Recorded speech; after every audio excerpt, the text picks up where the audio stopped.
어머니인 척하십시오.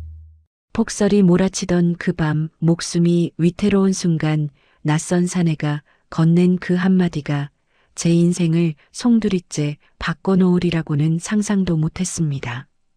백운상단 대방 서윤아 56해를 살아오며 수많은 고비를 넘겼지만 그날 밤만큼 심장이 터질 듯 뛴 적은 없었습니다. 그때는 몰랐습니다. 그 청년의 종아리에 새겨진 짐승 이빨 자국이 오래전 제가 매일 밤 어루만지며 울던 그 흉터와 똑같다는 것을. 사연 시작 전 구독, 좋아요 부탁드립니다. 혹시 영상 어디서 보고 계신지 댓글 달아주시면 반갑게 인사드리겠습니다. 그럼 시작하겠습니다. 서윤아는 백운상단의 대방으로 25해 전 3살배기 아들을 잃은 그날부터 단 하루도 편히 잠든 적이 없었죠. 밤마다 아이의 웃음소리가 귓가에 맴돌았고 꿈속에서는 작은 손이 자신의 옷자락을 붙잡았습니다. 깨어나면 베개는 눈물로 젖어 있었어요. 그 아이의 이름은 서준호. 집에서 기르던 맹견이 갑자기 사나워져 아이의 오른쪽 종아리를 물었고 그 다음 날 아이는 흔적도 없이 사라졌습니다. 유나는 손끝이 떨리는 걸 느꼈습니다. 연수의 낡은 움막에서 나온 뒤 한양 거리를 걷는 내내 다리에 힘이 들어가지 않았어요. 하얀 입김이 허공에 흩어지고 발밑에 눈은 발걸음마다 삐걱거렸지만 그 어떤 소리도 귀에 들어오지 않았습니다. 오직 하나, 연수의 오른쪽 종아리에 새겨진 그 이빨 자국만이 눈앞에서 떠나지 않았죠. 세 개의 깊은 흔적과 하나의 옅은 자국. 25해 전 의원이 깊이가 2치나 됩니다라며 고개를 저었던 바로 그 상처였습니다. 상단으로 돌아온 유나는 사랑채 문을 닫고 한참을 서 있었습니다. 창문 너머로 달빛이 스며들었고 방 안은 고요했어요. 손바닥으로 얼굴을 감싸며 숨을 고르려 했지만 심장은 터질 듯 뛰었습니다. 설마 정말 그 아이일까? 중얼거린 말이 떨렸고 무릎이 저절로 꺾이며 바닥에 주저앉았죠. 25해를 기다렸습니다. 수없이 많은 아이들을 보며 혹시라는 희망을 품었다가 매번 절망했어요. 그런데 이번에는 달랐습니다. 그 흉터는 거짓말을 하지 않았으니까요. 다음 날 이른 아침 유나는 다시 연수를 찾아갔습니다. 철거 현장 근처 허름한 주막 앞에서 연수가 막걸리 한 사발을 놓고 빈 그릇을 바라보고 있었어요. 유나가 다가가자 연수는 놀란 듯 일어나 허리를 굽혔습니다. 어찌 이런 곳까지 오셨습니까? 연수의 목소리는 여전히 낮고 침착했지만 눈빛에는 당혹감이 어려 있었습니다. 유나는 그 앞에 조용히 앉으며 주막 주인에게 찐떡 2접시를 주문했어요. 김이 피어오르는 떡을 사이에 두고 두 사람은 한동안 말없이 앉아 있었습니다. 유나의 시선은 자꾸만 연수의 오른쪽 다리 쪽으로 향했고 연수는 그걸 눈치채고는 조금 움츠러들었죠. 어제 제가 실례를 했다면 용서해 주십시오. 연수가 먼저 입을 열었습니다. 유나는 고개를 저으며 떡 한 조각을 연수 앞으로 밀었어요. 아니에요. 오히려 제가 물어볼 게 있어서 왔습니다. 유나의 목소리는 떨렸지만 최대한 평온함을 유지하려 애썼습니다. 연수는 고개를 들어 유나를 바라봤어요. 그 눈빛 속에는 경계와 동시에 묘한 그리움이 섞여 있었습니다. 어릴 적 그 상처 말입니다. 혹시 어떻게 된 건지 기억하시나요? 유나의 질문에 연수는 잠시 망설이다가 천천히 입을 열었습니다. 어릴 적 계에게 물렸다 합니다. 양부모가 그리 말했습니다. 양부모. 그 한 단어가 유나의 심장을 꿰뚫었습니다. 손끝이 차갑게 식어갔고 입술이 바짝 말랐어요. 연수는 계속 이야기했습니다. 양부모께서는 저를 거두어 주셨습니다. 제가 3살 무렵이었다 하더군요. 얼굴에 멍이 들고 다리에 큰 상처가 있는 채로 마을 어귀에 버려져 있었다고 했어요.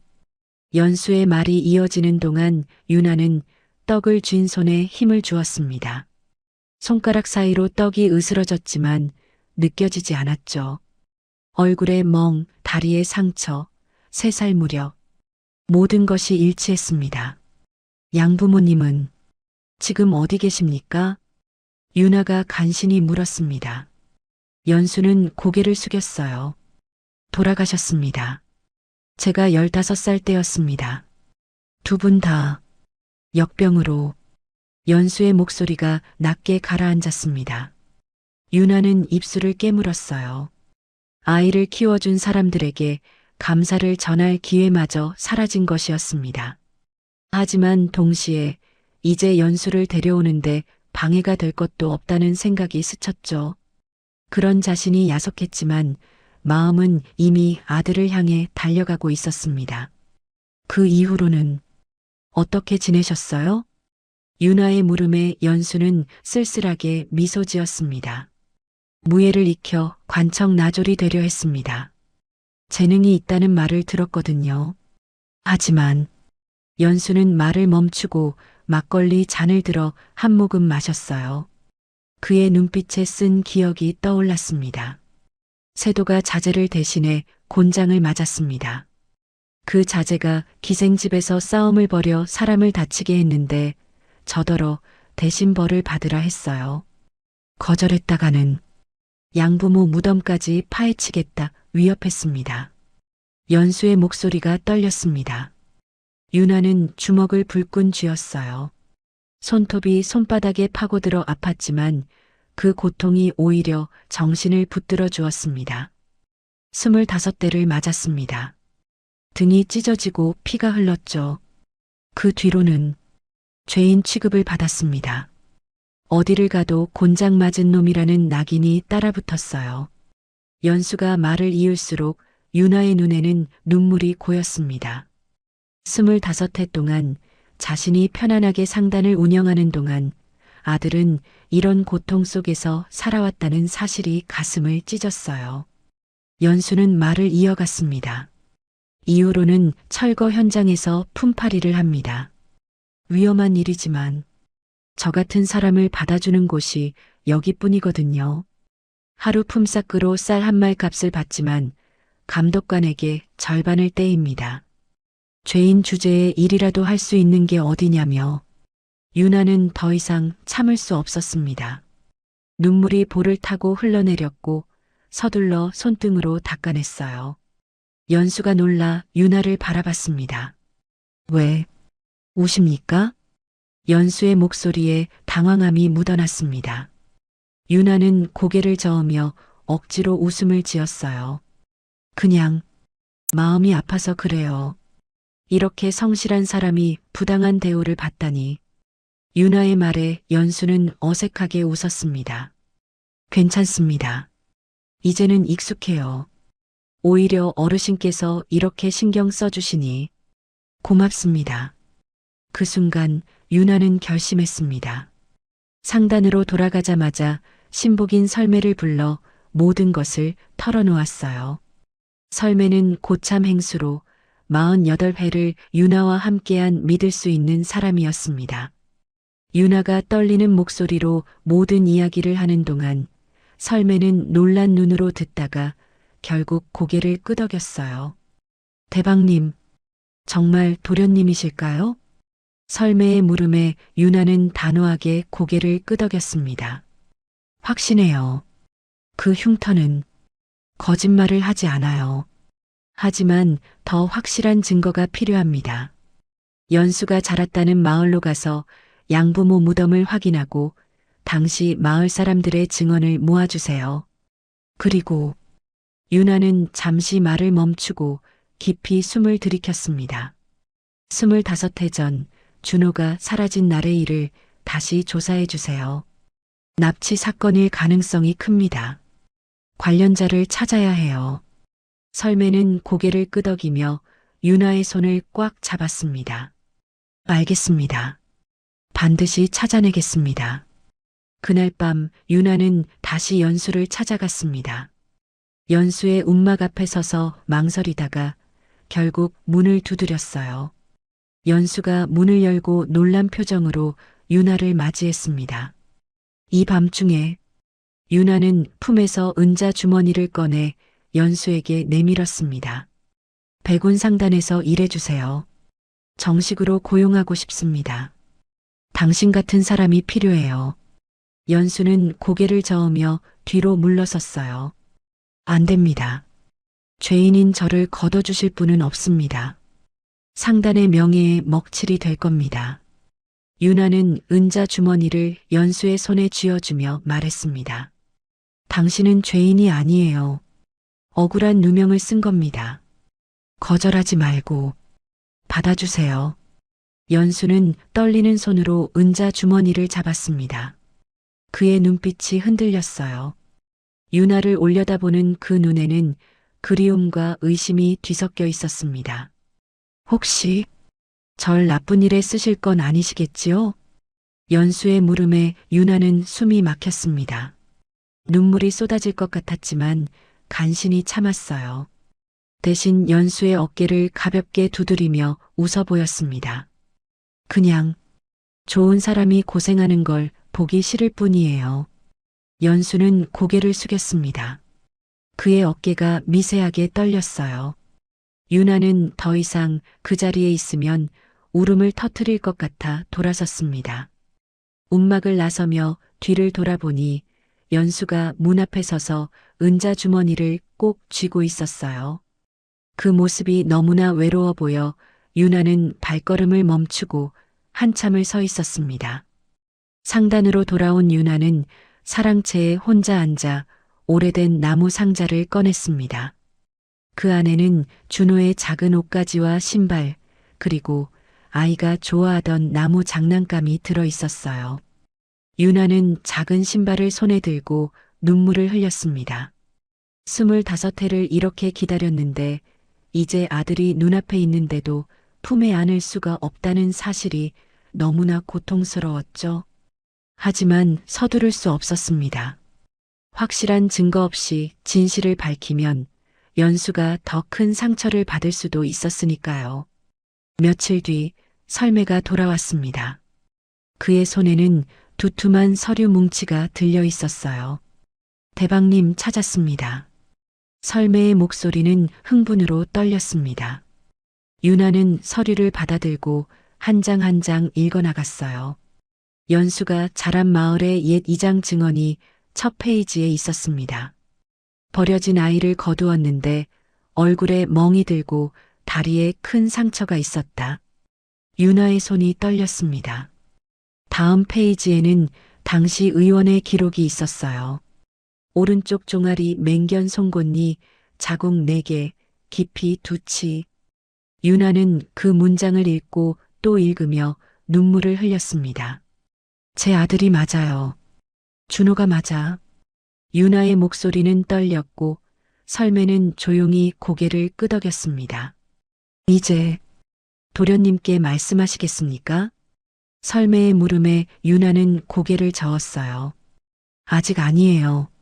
아이가 너무 오래 고생했어요. 더 확실한 때를 기다려야 해요.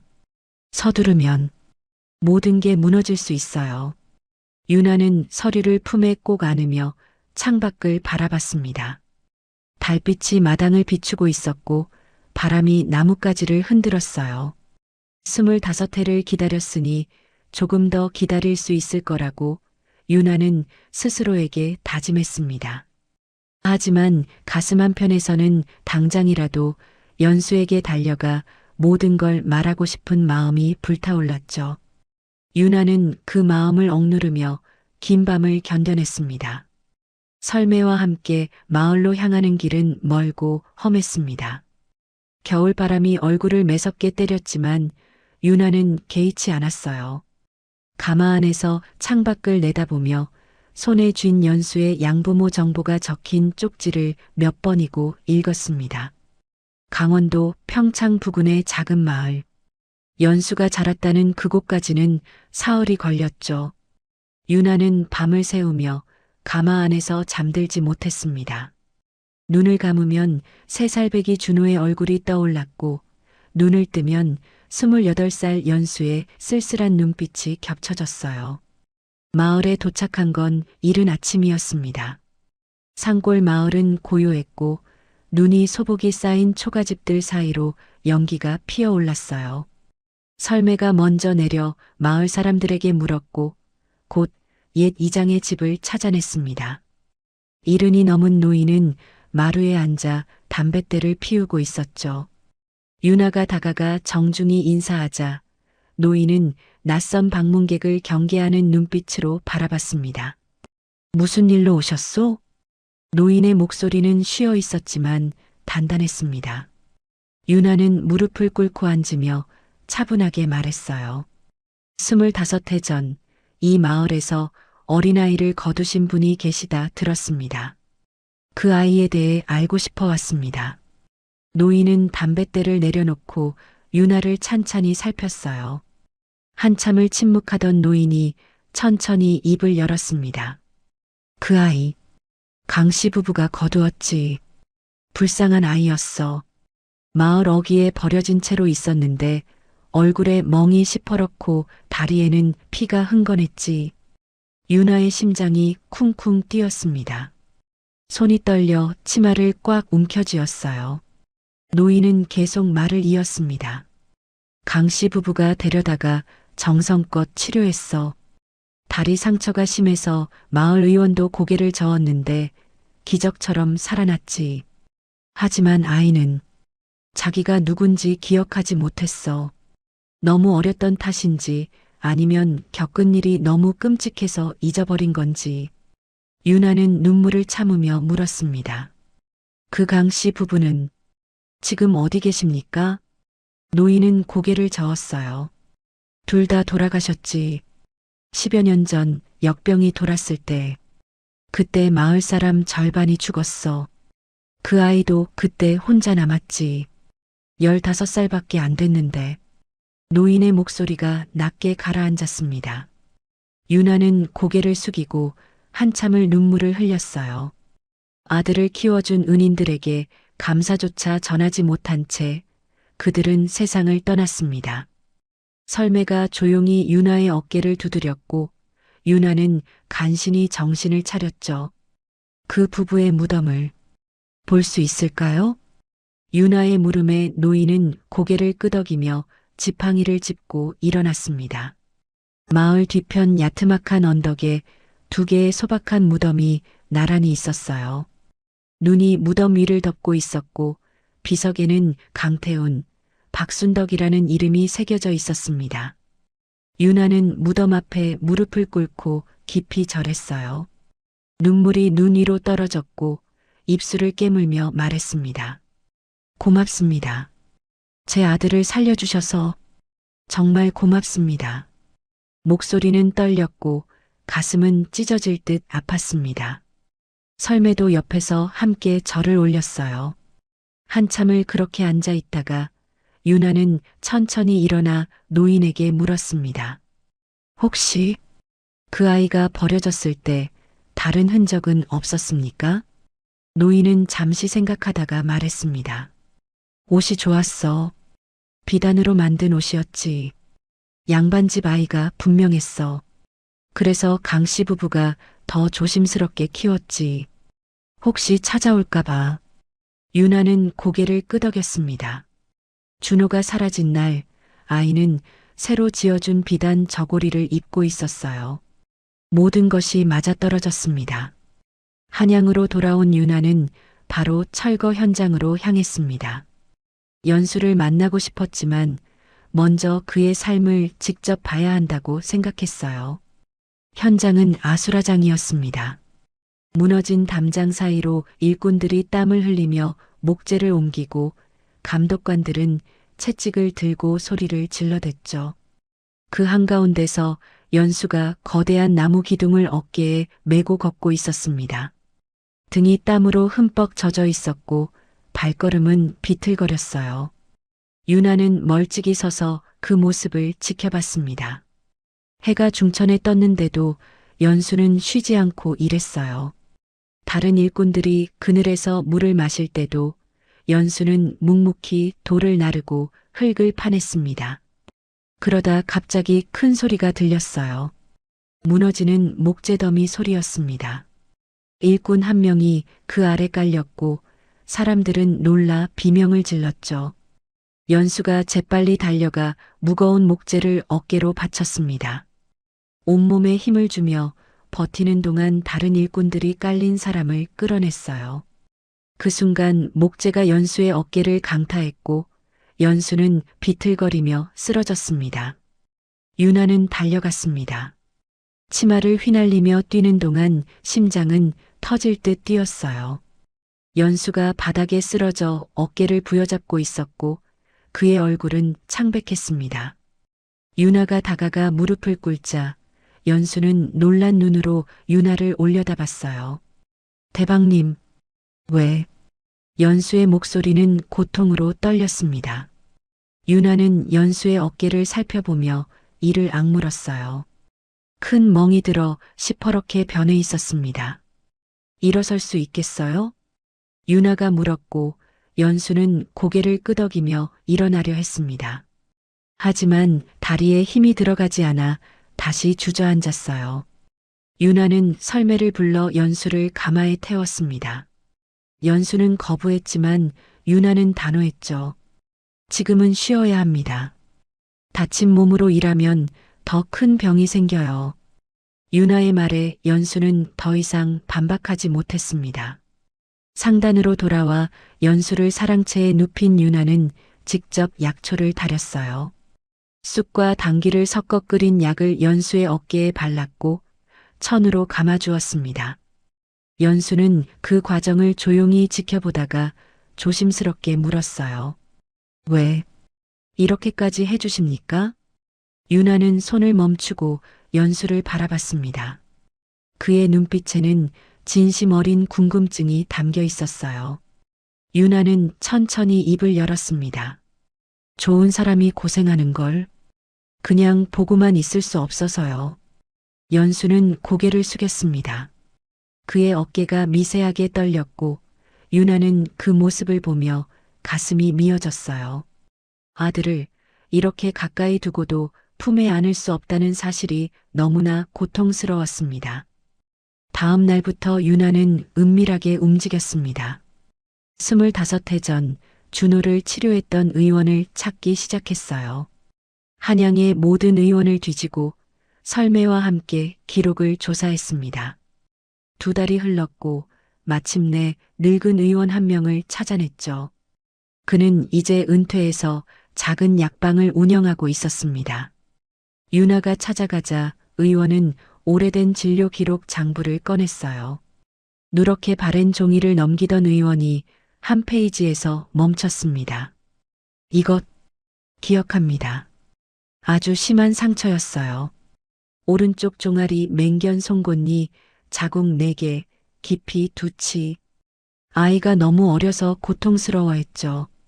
의원의 말에 유나는 숨이 막혔습니다. 손이 떨려 진료 기록을 제대로 잡을 수조차 없었어요. 의원은 계속 말했습니다. 3살배기였습니다. 어머니가 울면서 데려왔어요. 상처가 깊어서 자칫하면 다리를 못 쓸 뻔했는데 다행히 회복했죠. 유나는 무릎이 꺾이며 바닥에 주저앉았습니다. 눈물이 쏟아졌고 목이 메어 말이 나오지 않았어요. 설매가 유나를 부축했고 의원은 놀라 물 한 잔을 건넸습니다. 유나는 한참 뒤에야 간신히 정신을 차리고 의원에게 부탁했죠. 이 기록을 증거로 쓸 수 있을까요?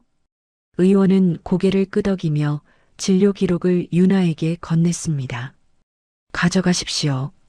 이 기록이 누군가에게 도움이 된다면 기꺼이 드리겠습니다. 유나는 진료 기록을 품에 꼭 안고 의원에게 깊이 절했어요. 상단으로 돌아오는 길, 유나는 가마 안에서 기록을 몇 번이고 읽었습니다. 이제 모든 증거가 모였어요. 양부모 마을의 증언, 옛 이장의 기억, 의원의 진료 기록. 연수가 서준호 자신의 아들이라는 것을 의심할 여지가 없었습니다. 하지만 상단에 도착한 유나를 기다리고 있던 건 설매의 걱정 어린 눈빛이었습니다. 설매가 조용히 말했어요. 대방님, 이제 도련님께 모든 걸 말씀하셔야 합니다. 이렇게 기다리시면. 유나는 고개를 저었습니다. 아직 아니야. 아이가 너무 오래 고생했어. 갑자기 진실을 알면 감당하지 못할 수도 있어. 더 확실한 때를 기다려야 해.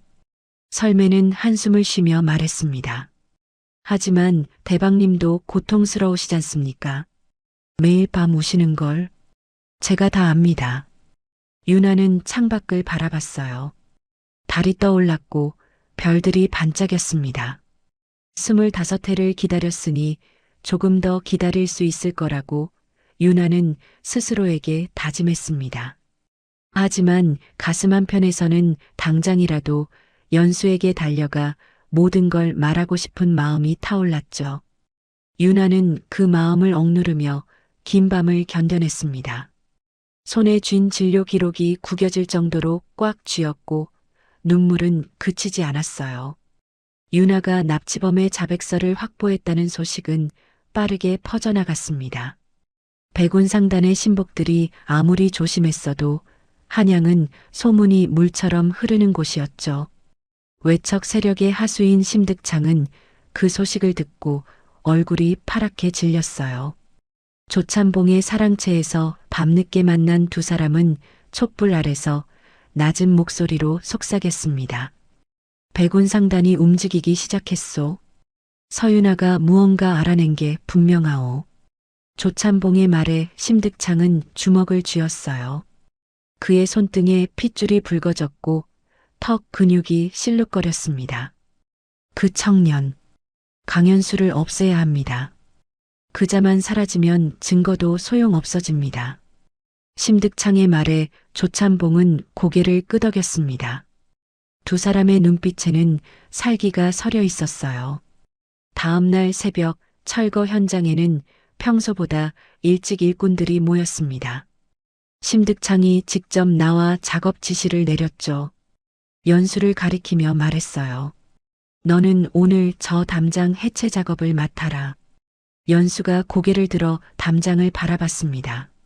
높이가 세 길은 좋게 넘어 보였고 벽돌 사이로 금이 가 있었어요. 오래전부터 무너질 위험이 있다고 소문난 곳이었습니다. 옆에 있던 늙은 일꾼이 조용히 연수의 팔을 잡았어요. 저건 위험하네. 혼자서는 못해. 거절하게. 하지만 심득창이 채찍을 들어 올리며 소리쳤습니다. 감히 명을 거역하겠다는 거냐? 죄인 주제에.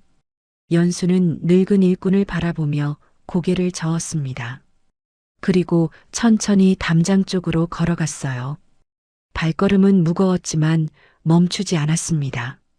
다른 일꾼들이 수군거렸지만 아무도 나서지 못했죠. 심득창의 눈빛이 너무 차가웠으니까요. 연수는 사다리를 타고 올라가 담장 꼭대기에 섰습니다. 바람이 불어 옷자락이 펄럭였고 아래를 내려다보니 현기증이 났어요. 하지만 연수는 이를 악물고 벽돌을 하나씩 드러냈습니다. 땀이 이마를 타고 흘러내렸고 손바닥에는 물집이 잡혔죠. 한 시즌이 지나자 담장이 흔들리기 시작했습니다. 벽돌 사이에서 먼지가 쏟아졌고 불길한 소리가 들렸어요. 위험하다. 내려와. 아래에서 일꾼들이 소리쳤지만 심득창이 가로막았습니다. 계속하라. 명이 떨어지기 전까지는 멈추지 마라. 심득창의 목소리는 차갑고 단호했습니다. 연수는 손을 멈추고 아래를 내려다봤어요.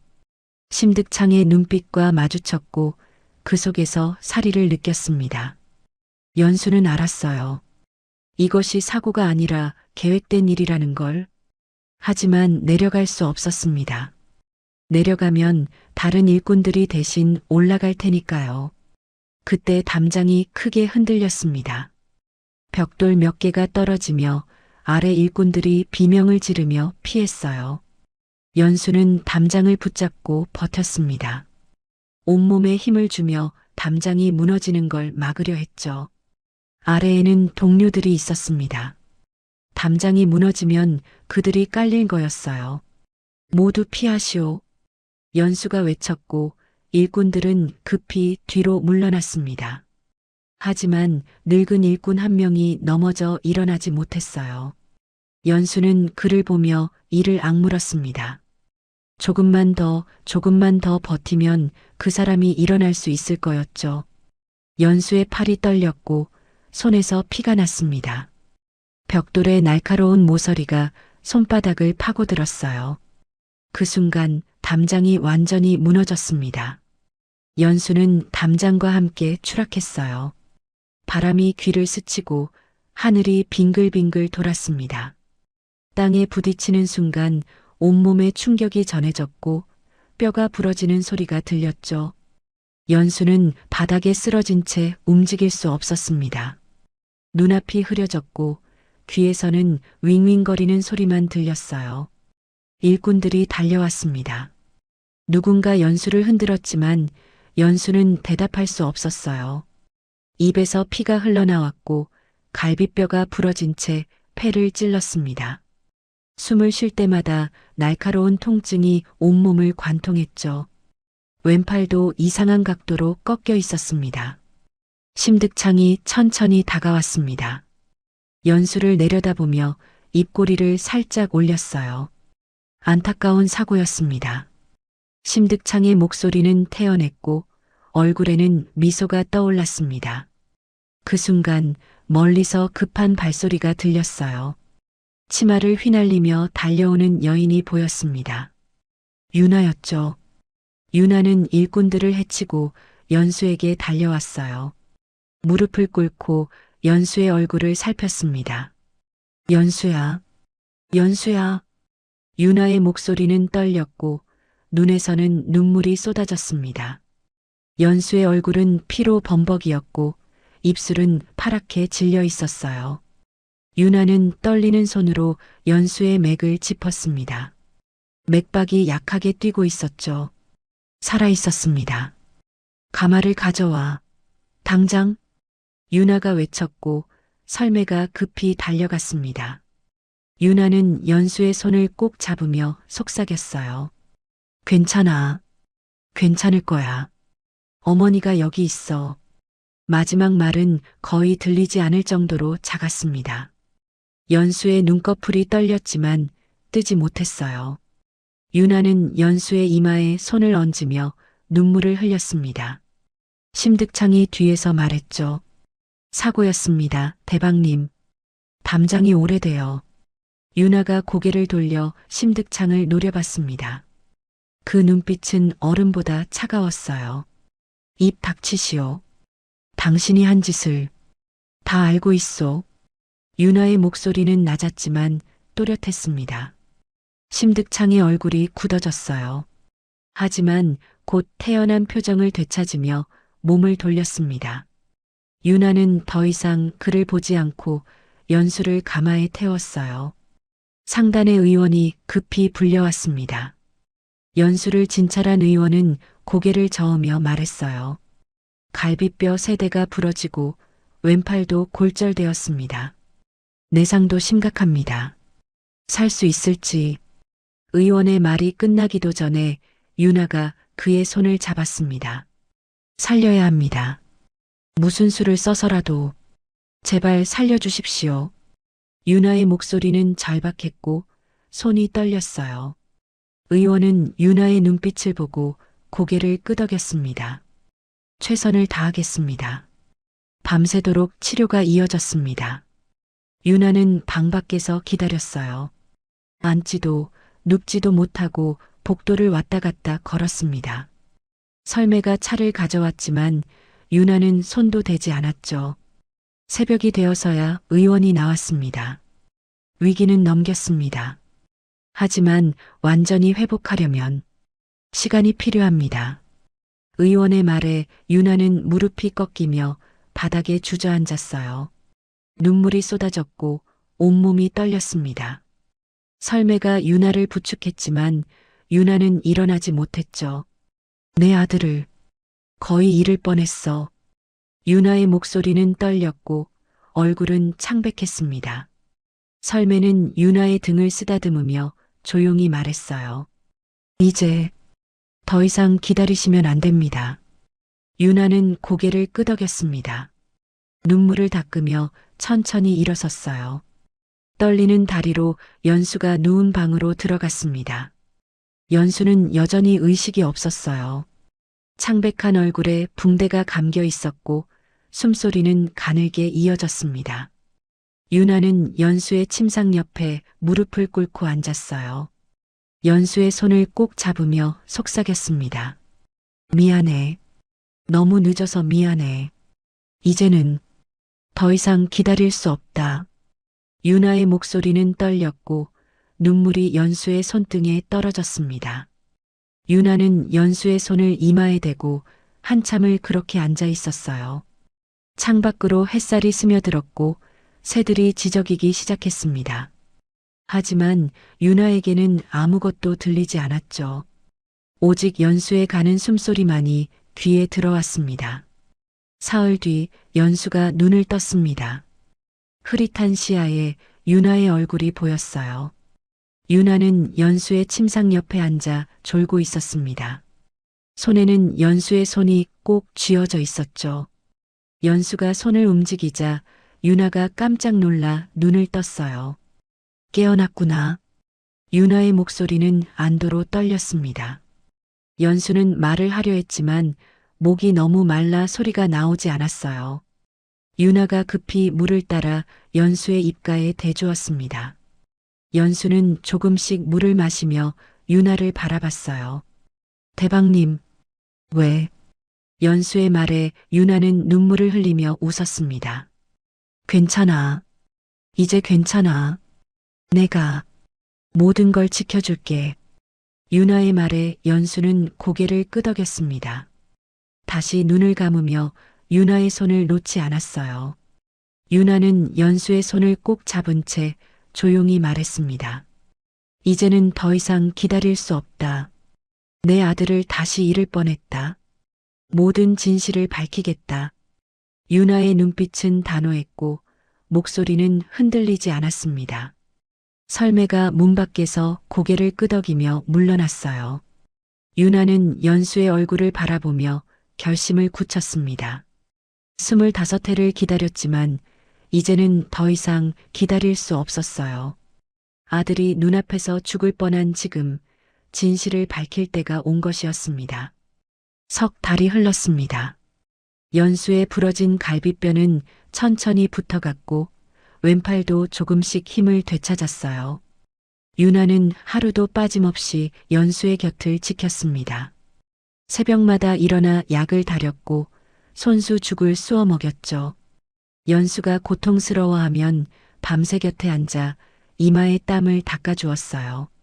상단일은 설매에게 맡기고 오직 연수의 회복에만 매달렸습니다. 처음에 연수는 불편해했습니다. 누군가에게 이렇게 지극한 보살핌을 받아본 적이 없었으니까요.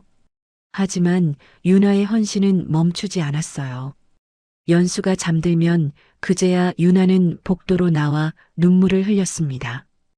아들이 겪은 고통을 생각하면 가슴이 찢어지는 것 같았죠. 설매가 다가와 어깨를 두드려도 유나는 울음을 멈추지 못했어요. 어느 날 저녁 연수가 침상에 앉아 창밖을 바라보고 있었습니다. 유나가 약을 들고 방에 들어오자 연수는 돌아보며 조심스럽게 미소 지었어요. 그 얼굴에는 예전의 생기가 조금씩 돌아오고 있었습니다. 유나는 연수 옆에 앉아 약을 건넸죠. 많이 좋아졌네요. 유나의 말에 연수는 고개를 끄덕이며 약을 받아들었습니다. 그리고 한참을 망설이다가 입을 열었어요. 대방님, 제게는 이제 어머니가 생긴 것 같습니다. 연수의 목소리는 떨렸고 눈가에는 눈물이 맺혔습니다. 유나는 숨이 막혔어요. 손이 떨려 무릎 위에 올려진 채 움직이지 못했습니다. 연수는 계속 말했죠. 태어나서 이렇게 누군가가 저를 돌봐준 적이 없었습니다. 양부모님은 좋은 분들이었지만 가난했고 병드셨어요. 제가 오히려 그분들을 돌봐야 했습니다. 하지만 대방님은 연수의 말이 끊겼습니다. 눈물이 볼을 타고 흘러내렸어요. 유나도 눈물을 참을 수 없었습니다. 연수의 손을 꼭 잡으며 말했죠. 이제 혼자가 아니에요. 유나의 말에 연수는 고개를 끄덕였습니다.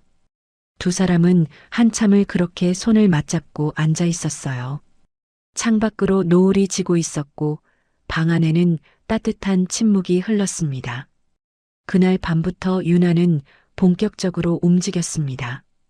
연수가 잠든 뒤 사랑채에서 설매와 함께 두터운 장부를 펼쳤어요.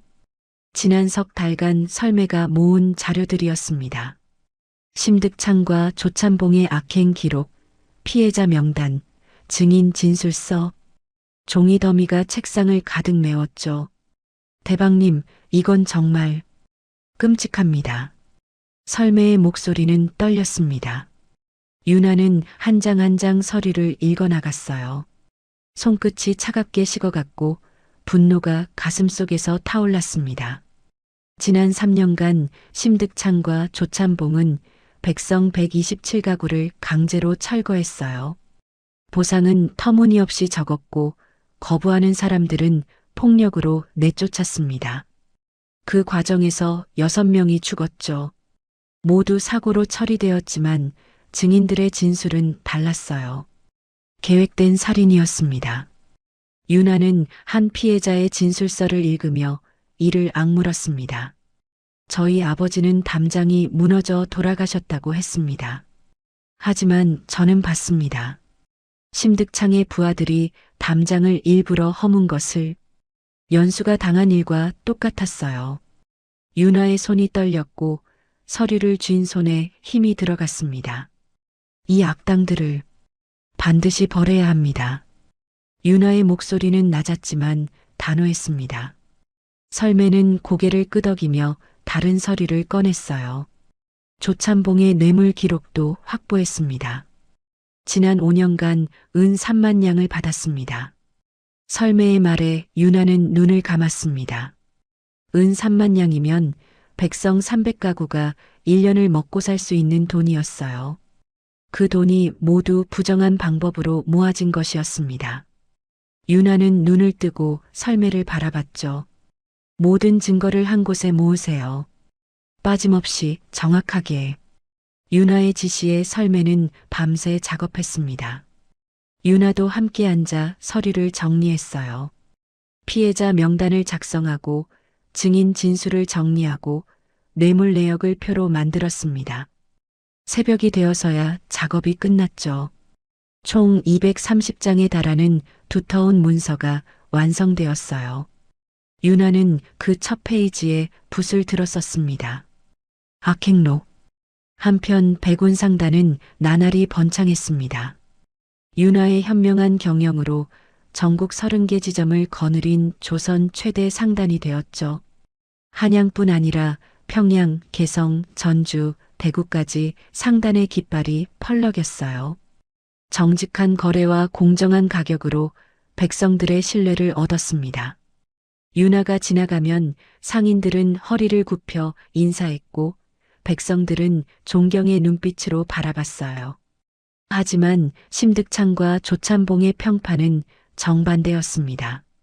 한양 거리에서는 그들의 이름만 나와도 사람들이 침을 뱉었어요. 뇌물을 받고 부정을 저지르며 힘없는 백성들을 괴롭히는 악당이라는 소문이 자자했습니다. 그럼에도 외척의 힘을 믿고 두 사람은 여전히 거만했죠. 어느 날 밤 조찬봉의 사랑채에서 다시 모임이 열렸습니다. 심득창이 술잔을 들며 말했어요. 백운상단이 무슨 짓을 해도 소용없소? 우리에게는 외척의 힘이 있지 않소? 조찬봉은 고개를 끄덕이며 웃었습니다. 하지만 그 웃음에는 불안이 섞여 있었어요. 백운상단의 움직임이 심상치 않았으니까요. 심득창도 술을 마시면서 손이 떨렸습니다. 강연수가 아직 살아있다는 사실이 마음에 걸렸죠. 유나는 연수가 완전히 회복되자 악행록을 보여주었습니다. 연수는 두꺼운 문서를 넘기며 얼굴이 점점 굳어갔어요. 자신이 당한 일이 단순한 사고가 아니었다는 것, 수많은 사람들이 같은 방식으로 고통받았다는 것을 알게 되었습니다. 마지막 장을 넘긴 연수는 주먹을 불끈 쥐었어요. 이런 일이. 연수의 목소리는 떨렸습니다. 유나는 연수의 어깨에 손을 얹으며 조용히 말했어요. 이제 끝낼 겁니다. 모든 진실을 밝히고 정의를 세울 거예요. 유나의 말에 연수는 고개를 들어 유나를 바라봤습니다. 그 눈빛에는 감사와 존경이 담겨 있었어요. 다음 날 유나는 사원부에 서신을 보냈습니다. 악행록의 요약본과 함께 조사를 요청하는 내용이었죠. 설매가 직접 사원부로 가서 서신을 전달했어요. 사원부 관리는 서신을 읽고 눈이 커졌습니다. 즉시 상급자에게 보고했고 그날 저녁 사원부 대사원이 직접 백운상단을 찾아왔어요. 유나는 대사원을 정중히 맞이했습니다. 사랑채에 앉은 대사원에게 악행록 전체를 건넸죠. 대사원은 한 장 한 장 읽어가며 얼굴이 점점 딱딱하게 굳어갔어요. 한 시즌이 지나 대사원은 악행록을 덮고 유나를 바라봤습니다. 이것이 모두 사실입니까? 대사원의 목소리는 무거웠습니다. 유나는 고개를 끄덕이며 답했어요. 모든 증거와 증인이 있습니다. 확인하실 수 있습니다. 대사원은 한참을 침묵하다가 일어섰습니다. 특별조사관을 파견하겠습니다. 진실을 반드시 밝히겠습니다. 대사원의 말에 유나는 깊이 절했어요. 대사원이 떠난 뒤 유나는 창밖을 바라보며 긴 숨을 내쉬었습니다. 드디어 시작되었어요. 25해를 기다린 복수가, 아니 정의가 실현될 때가 온 것이었습니다. 그날 밤 유나는 연수의 방으로 갔습니다. 연수는 침상에 앉아 책을 읽고 있었어요. 유나가 들어오자 연수는 책을 덮고 자리를 내주었습니다. 유나는 연수 옆에 앉으며 조용히 말했죠. 곧 모든 것이 끝날 거예요. 당신을 괴롭힌 사람들이 벌을 받을 겁니다. 유나의 말에 연수는 고개를 숙였습니다. 한참을 침묵하던 연수가 천천히 입을 열었어요. 대방님, 저는 복수가 중요하지 않습니다. 대방님이 제 곁에 계신 것만으로도 충분합니다. 연수의 말에 유나는 눈물을 흘렸습니다. 연수의 손을 꼭 잡으며 말했죠. 나도 당신이 곁에 있는 것만으로 행복해요. 두 사람은 손을 맞잡고 오래 앉아 있었습니다. 창밖으로 달이 떠올랐고 별들이 반짝였어요. 유나는 마음속으로 다짐했습니다. 곧 모든 진실을 밝힐 거라고, 연수에게 그가 누구인지 말할 거라고. 하지만 그 전에 먼저 악당들을 처단해야 했어요. 아들이 다시는 위험에 처하지 않도록 완벽하게 준비해야 했습니다. 유나는 연수의 손을 놓지 않은 채 긴 밤을 함께 보냈습니다. 봄이 왔습니다. 백운상단 본점 마당에는 붉은 천막이 펼쳐졌고 전국 30개 지점에서 온 대표들이 모여들었어요. 상단 회합은 3년에 한 번씩 열리는 큰 행사였습니다. 한양뿐 아니라 평양, 개성, 전주, 대구에서 온 상인들이 마당을 가득 메웠죠.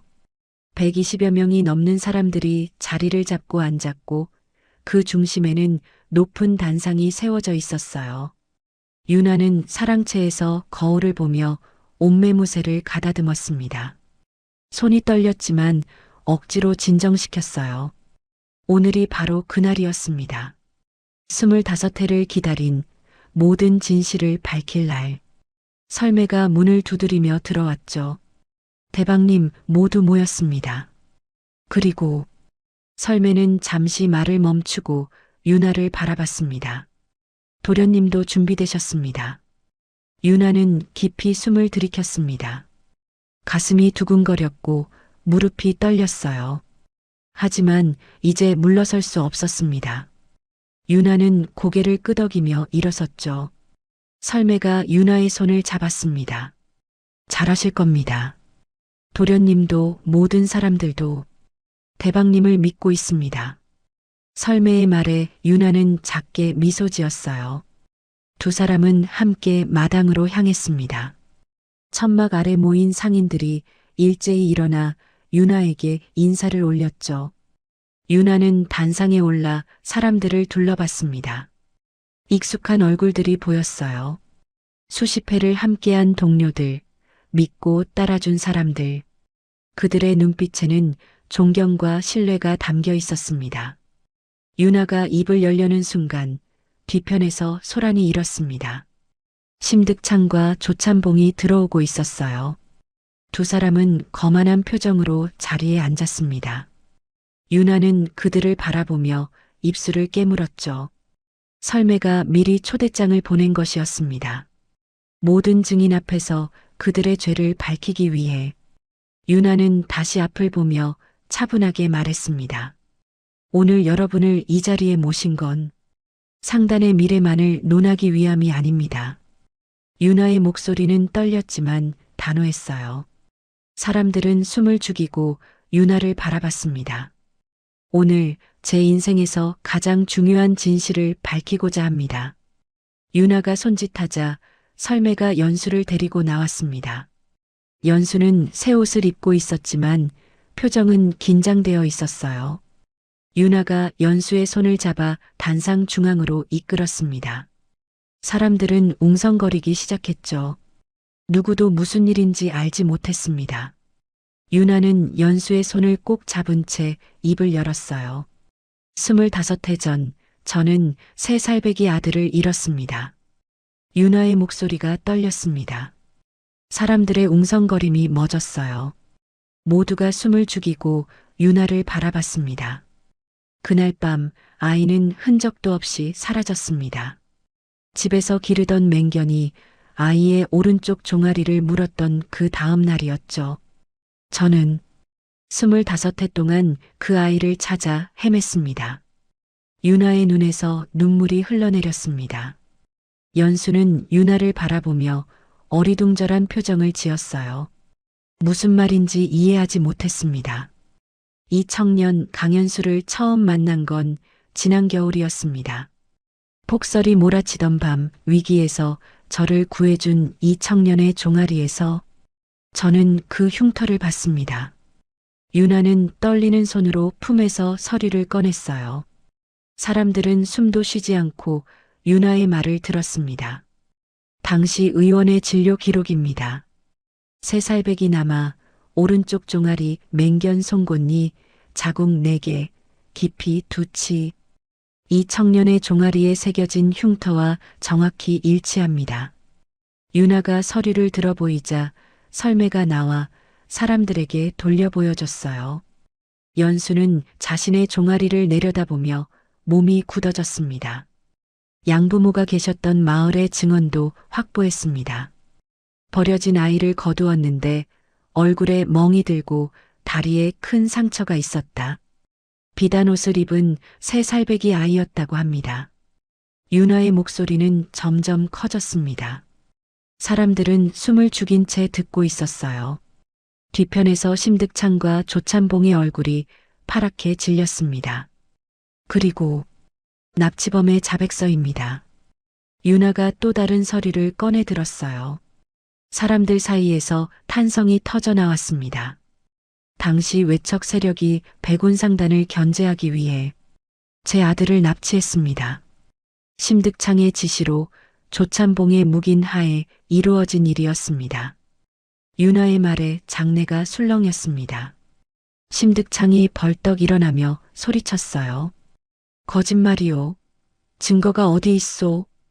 유나는 차분하게 심득창을 바라보며 납치범의 자백서를 높이 들었습니다. 여기 있습니다. 당신의 부하였던 자의 자필 자백서가. 유나가 설매에게 눈짓하자 설매가 자백서를 사람들에게 돌렸어요. 읽는 사람마다 얼굴이 굳어졌습니다. 심득창은 입술이 파랗게 질린 채 주저앉았죠. 유나는 다시 연수를 바라봤습니다. 연수는 온몸이 떨리고 있었어요. 유나가 연수의 두 손을 꼭 잡으며 말했습니다. 이 청년은 강연수가 아닙니다. 유나의 목소리가 떨렸습니다. 눈물이 볼을 타고 흘러내렸어요. 이 청년은 서준호, 백운상단의 정당한 후계자이자 제 아들입니다. 장례가 순식간에 술렁였습니다. 사람들은 놀라 서로를 바라봤고 누군가는 눈물을 흘렸어요. 연수는 유나를 바라보며 입술을 떨었습니다. 눈에서 눈물이 쏟아져 내렸죠. 어머니, 연수의 목소리는 떨렸습니다. 그 한마디에 유나는 더 이상 참을 수 없었어요. 연수를 품에 안으며 흐느꼈습니다. 미안해. 너무 늦어서 미안해. 준호야. 유나의 목소리는 울음으로 떨렸습니다. 연수도 유나를 꼭 안으며 울었어요. 어머니, 어머니. 연수는 그 말밖에 할 수 없었습니다. 25해 동안 불러보지 못한 그 이름을. 장내 모든 사람이 눈물을 흘렸어요. 설매는 소리내어 울었고 늙은 상인들은 옷소매로 눈물을 닦았습니다. 한참을 그렇게 안고 있던 유나가 천천히 연수를 놓았습니다. 눈물을 닦으며 다시 사람들을 바라봤어요. 유나의 눈빛은 이제 눈물이 아닌 분노로 타올랐습니다. 하지만 감동의 재회만으로는 끝낼 수 없습니다. 유나가 품에서 두꺼운 문서를 꺼냈습니다. 악행록이었어요. 지난 25해 동안 외척 세력과 그 하수인들이 저지른 악행을 모두 기록했습니다. 그리고 최근 3년간 심득창과 조찬봉이 백성들에게 저지른 만행도 낱낱이 담았습니다. 유나가 악행록을 펼쳐들자 설매가 나와 첫 장부터 읽기 시작했어요. 백성 127가구 강제 철거, 6명을 사고로 위장하여 살해, 뇌물 수수 은 3만 양. 설매의 목소리가 이어지는 동안 사람들의 얼굴은 점점 굳어갔습니다. 뒤편에서 조찬봉이 일어나 도망치려 했어요. 하지만 유나가 손짓하자 숨어있던 포졸들이 나타나 조찬봉의 팔을 붙잡았습니다. 여기서 끝이 아닙니다. 조찬봉이 소리쳤지만 포졸들은 그를 꼼짝 못하게 붙들었어요. 심득창도 일어나 도망치려 했지만 이미 늦었습니다. 포졸들이 그의 목덜미를 잡았죠. 이건 음모요. 거짓말이요. 심득창이 발버둥 쳤지만 유나는 차갑게 그를 바라봤습니다. 거짓말이라고요? 여기 피해자 89가구의 증언이 있습니다. 살해당한 6명 가족들의 진술도 있고요. 당신의 뇌물 장부도 확보했습니다. 유나의 말에 심득창은 얼굴이 새하얗게 질렸어요. 더 이상 변명할 수 없다는 걸 알았습니다. 포졸들이 두 사람을 끌고 나갔죠.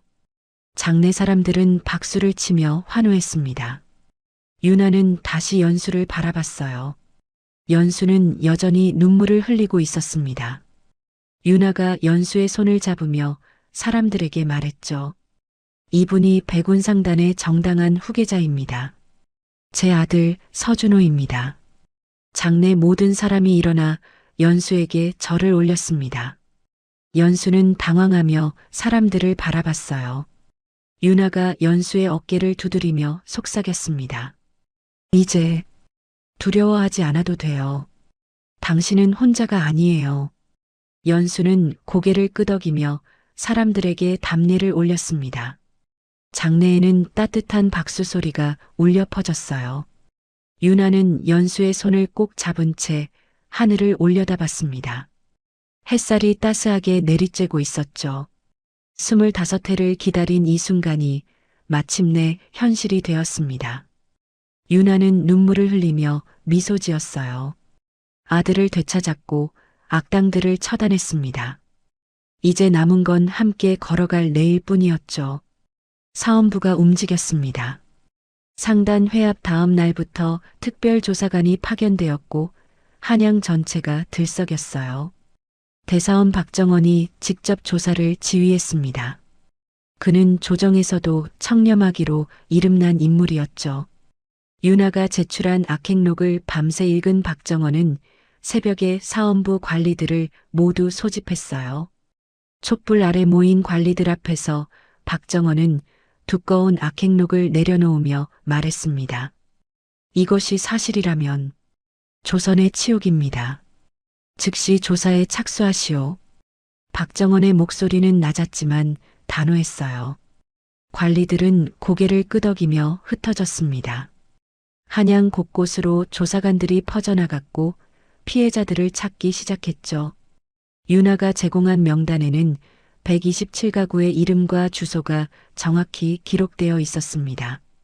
첫 번째 증인은 남산 아래 살던 김씨 노인이었습니다. 조사관이 찾아가자 노인은 떨리는 손으로 무너진 집터를 가리켰어요. 여기가 제 집이었습니다. 30회를 살던 곳이었지요. 노인의 목소리는 떨렸습니다. 조사관이 붓을 들어 기록하기 시작했어요. 심득창의 부하들이 왔습니다. 보상금은 은 10량이라 했지요. 집값의 10분의 1도 안 되는 돈이었습니다. 거절하자 그날 밤 집이 불탔습니다. 노인은 눈물을 흘리며 말을 이었습니다.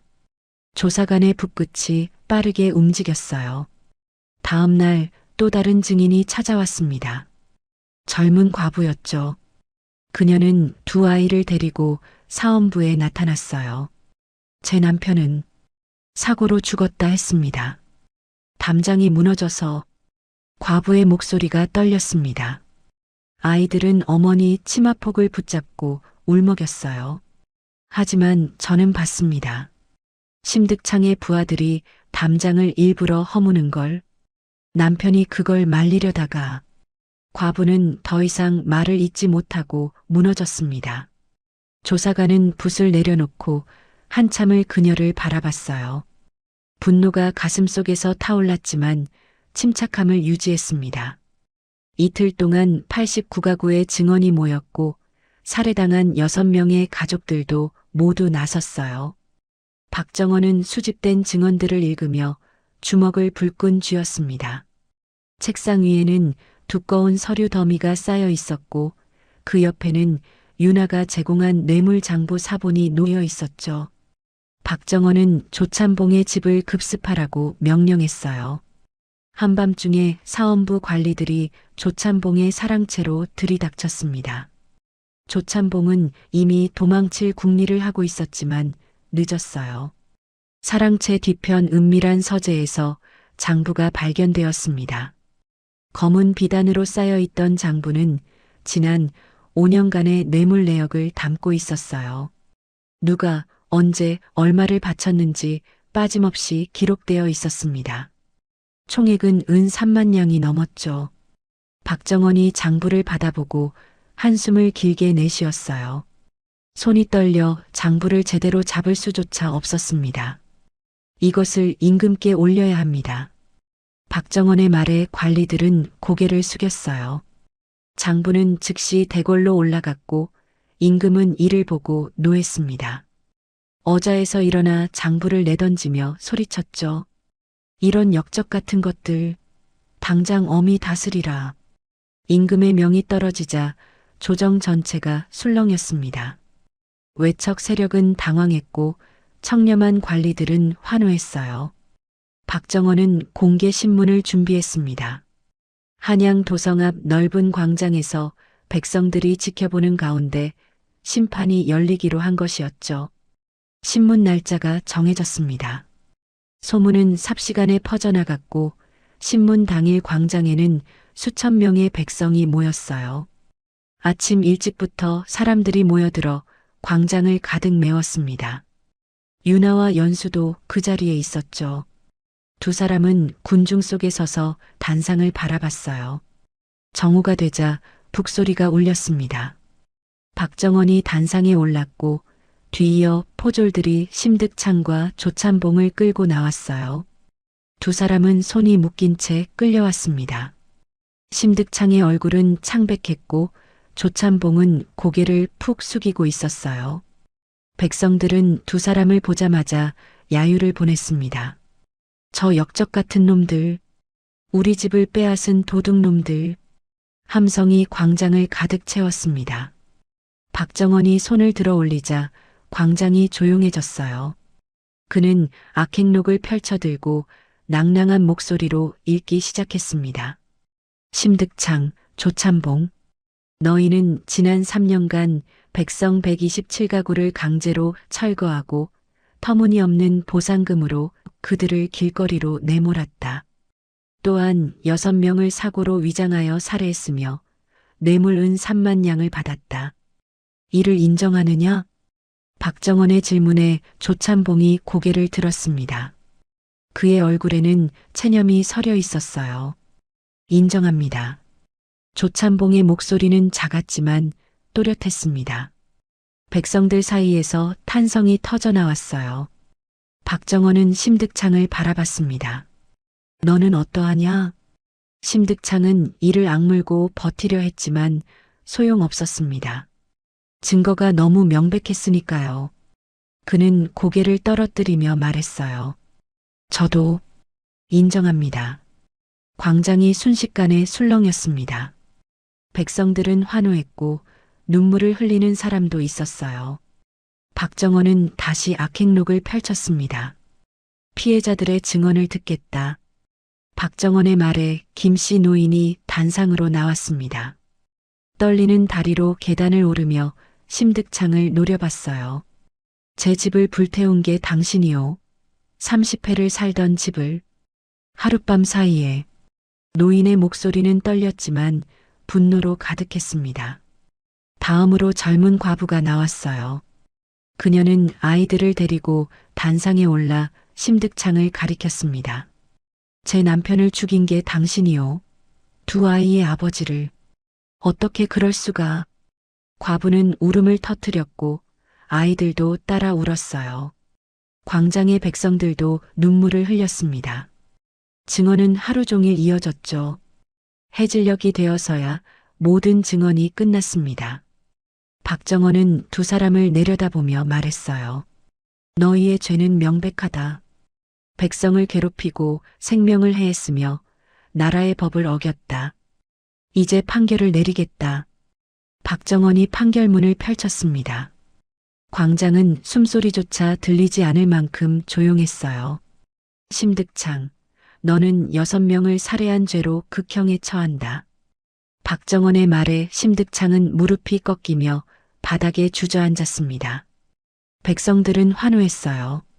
조찬봉, 너는 뇌물수수와 백성 탄압의 죄로 유배형에 처하고 전 재산을 몰수한다. 조찬봉도 고개를 떨어뜨렸습니다. 박정원은 계속 말했어요. 또한 외척 세력의 핵심 인물 3세에게도 중형을 내린다. 빼앗긴 땅은 모두 원주인에게 돌려준다. 판결이 끝나자 광장은 함성으로 가득 찼습니다. 백성들은 뛰어오르며 외쳤어요. 정의가 이겼다. 하늘이 보고 계셨다. 윤하는 군중 속에서 연수의 손을 꼭 잡았습니다.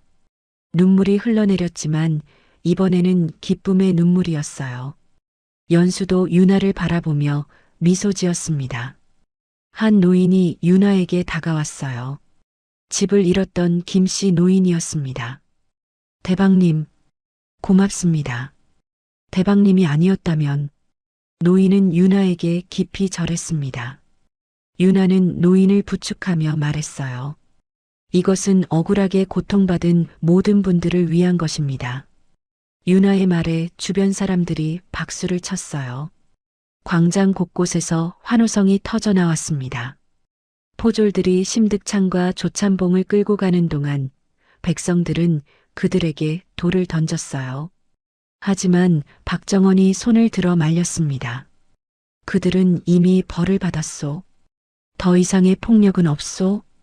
박정원의 말에 백성들은 돌을 내려놓았습니다. 하지만 눈빛만큼은 여전히 차갑게 두 사람을 노려봤어요. 해가 지고 광장에 어둠이 내렸습니다. 사람들은 천천히 흩어졌지만 기쁨은 가시지 않았어요. 유나와 연수는 광장을 나서며 하늘을 올려다봤습니다. 별들이 하나둘 떠오르고 있었어요. 유나는 연수의 손을 꼭 잡으며 속삭였습니다. 이제 정말 끝났구나. 연수는 고개를 끄덕였어요. 두 사람은 손을 맞잡고 집으로 향했습니다. 거리에는 여전히 환호하는 사람들이 가득했고 주막마다 축배가 오갔어요. 정의가 승리한 날이었습니다. 25해를 기다린 복수가, 아니 정의가 마침내 실현된 것이었죠. 유나는 걸으며 하늘에 계신 은인들을 생각했습니다. 준호를 키워준 양부모, 진실을 증언해준 사람들, 그들 모두에게 감사했어요. 연수도 같은 생각을 하고 있었습니다. 두 사람은 말없이 걸으며 서로의 온기를 느꼈어요. 이제 남은 건 함께 살아갈 내일뿐이었습니다. 1년이 흘렀습니다. 계절이 4번 바뀌는 동안 한양은 많이 변했어요. 심득창은 형장의 이슬로 사라졌고 조참봉은 먼 섬으로 유배되어 소식이 끊겼습니다. 외척 세력의 핵심 인물들도 하나둘 조정에서 밀려났죠. 빼앗겼던 땅은 원주인들에게 돌아갔고 억울하게 집을 잃었던 백성들은 다시 보금자리를 찾았어요. 한양 거리에는 웃음소리가 돌아왔고 백운상단의 이름은 정의를 상징하는 말이 되었습니다. 봄이 다시 왔습니다.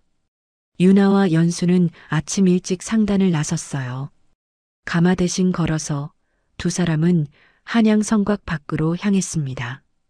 유나는 커다란 보자기를 들고 있었고 연수는 그 옆을 천천히 걸었죠. 발걸음은 느렸지만 두 사람의 얼굴에는 평온한 미소가 떠올라 있었어요. 목적지는 낡은 움막이었습니다.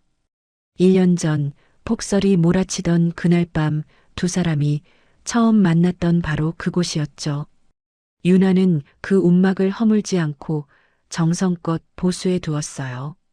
지붕을 새로 올리고 벽을 고치고 방바닥에 새 장판을 깔았습니다.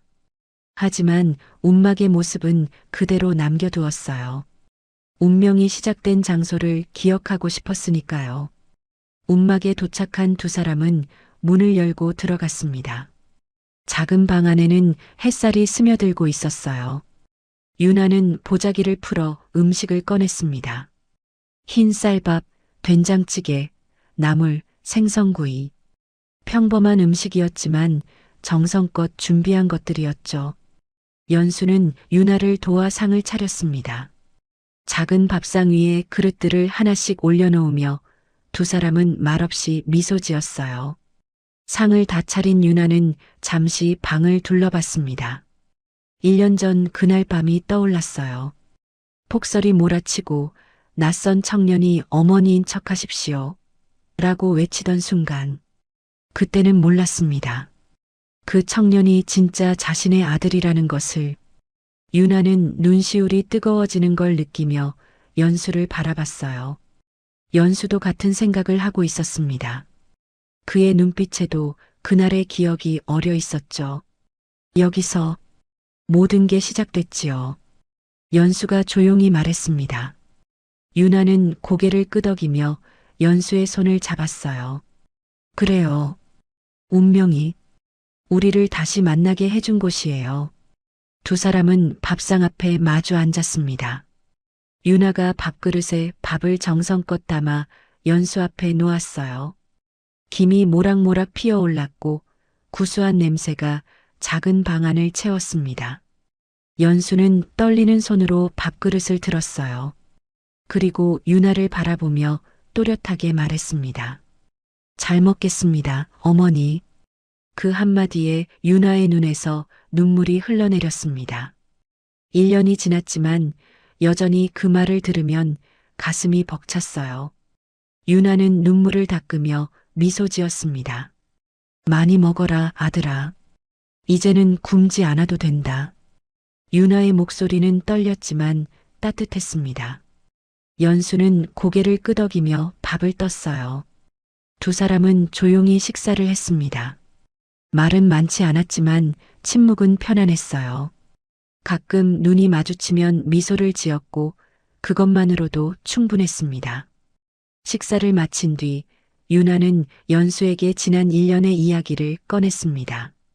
연수는 이제 백운상단의 정식 후계자였어요.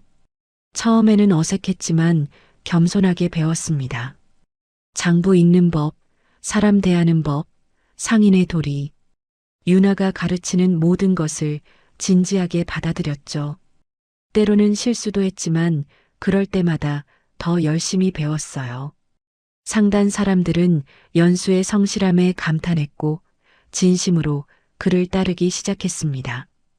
유나는 피해를 입은 127가구에 총 은 5만 냥을 나눠주었습니다. 가구당 평균 400냥씩이었어요. 적은 돈은 아니었지만 유나는 아까워하지 않았습니다. 그들이 겪은 고통을 생각하면 당연한 일이었으니까요. 사고로 죽은 6명의 가족에게는 보상금과 함께 상단 일자리를 제공했어요. 그들이 안정적으로 살 수 있도록 배려한 것이었습니다. 연수는 과거 품팔이꾼 동료 12명을 백운상단에 합류시켰습니다. 함께 고생했던 사람들이었죠. 철거 현장에서 목숨을 걸고 일하던 그들에게 연수는 새로운 기회를 주었어요. 처음에는 믿지 못하던 동료들도 점차 상단에 적응했습니다. 연수는 그들에게 말했죠. 같이 일하며 정직하게 살아가자. 연수의 말에 동료들은 눈물을 흘리며 고개를 숙였어요.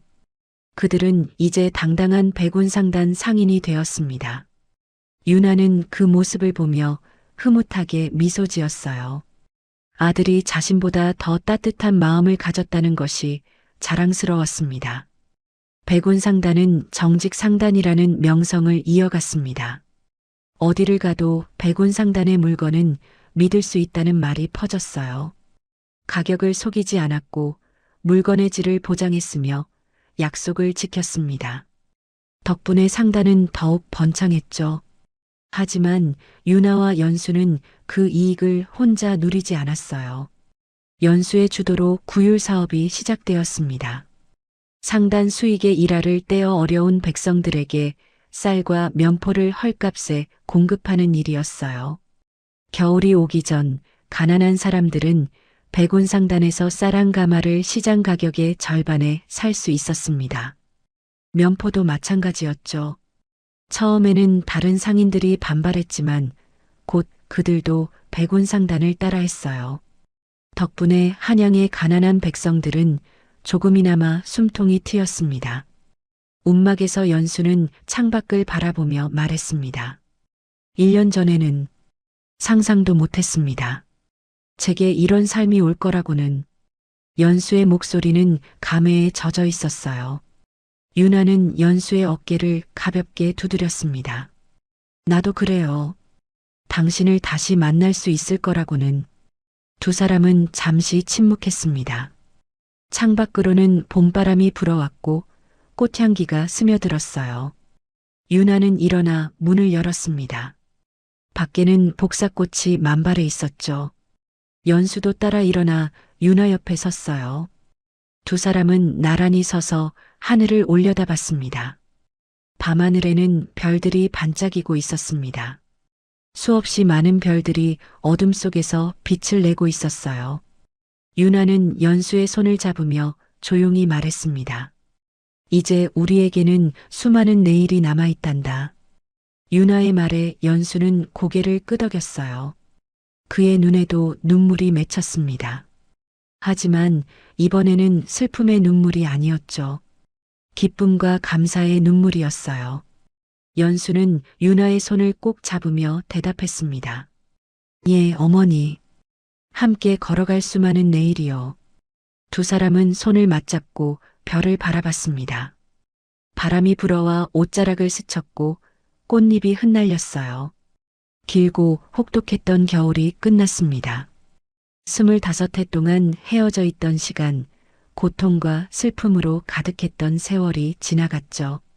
이제는 따뜻한 봄이 찾아왔어요. 두 모자의 삶에도 평화와 행복이 깃들었습니다. 유나는 연수를 바라보며 미소 지었어요. 아들의 얼굴에는 더 이상 고통이 보이지 않았습니다. 대신 희망과 평온함이 가득했죠. 연수도 유나를 바라봤어요. 어머니의 얼굴에서도 지난 시간의 상처가 사라지고 있었습니다. 두 사람은 서로를 보며 알았어요. 이제 정말로 새로운 시작이라는 것을. 움막 밖에서 두 사람은 한참을 서 있었습니다. 말은 필요 없었어요.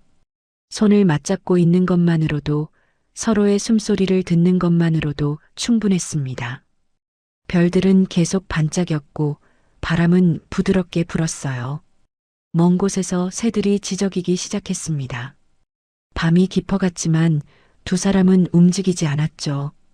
유나는 하늘을 보며 생각했습니다. 준호를 키워준 강씨 부부, 진실을 증언해준 사람들, 도와준 모든 이들, 그들에게 감사했어요. 그들이 있었기에 지금 이 순간이 가능했으니까요. 연수도 같은 생각을 하고 있었습니다. 양부모님, 동료들, 그리고 자신을 찾아준 어머니, 모두에게 고마웠어요. 들어가요. 유나가 조용히 말했고 연수는 고개를 끄덕였습니다. 두 사람은 다시 움막으로 들어갔어요. 작은 방 안에는 여전히 밥상이 놓여 있었고 따뜻한 기운이 남아 있었습니다. 유나는 이불을 펴고 연수에게 쉬라고 했어요. 연수는 이불에 누우며 유나를 바라봤습니다. 어머니도 주무세요. 연수의 말에 유나는 고개를 끄덕이며 옆에 누웠어요. 두 사람은 나란히 누워 창밖을 바라봤습니다.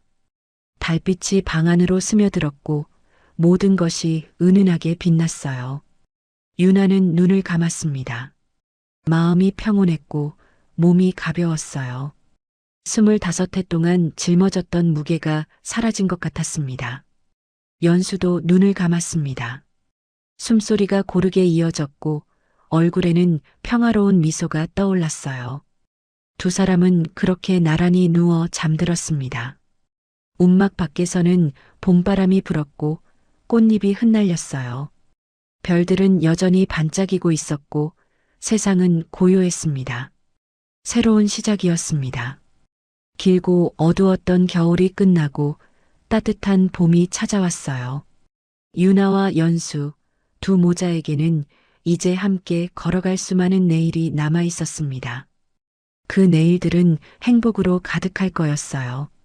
고통과 슬픔은 이제 과거가 되었고 앞으로는 웃음과 평화만이 기다리고 있었습니다.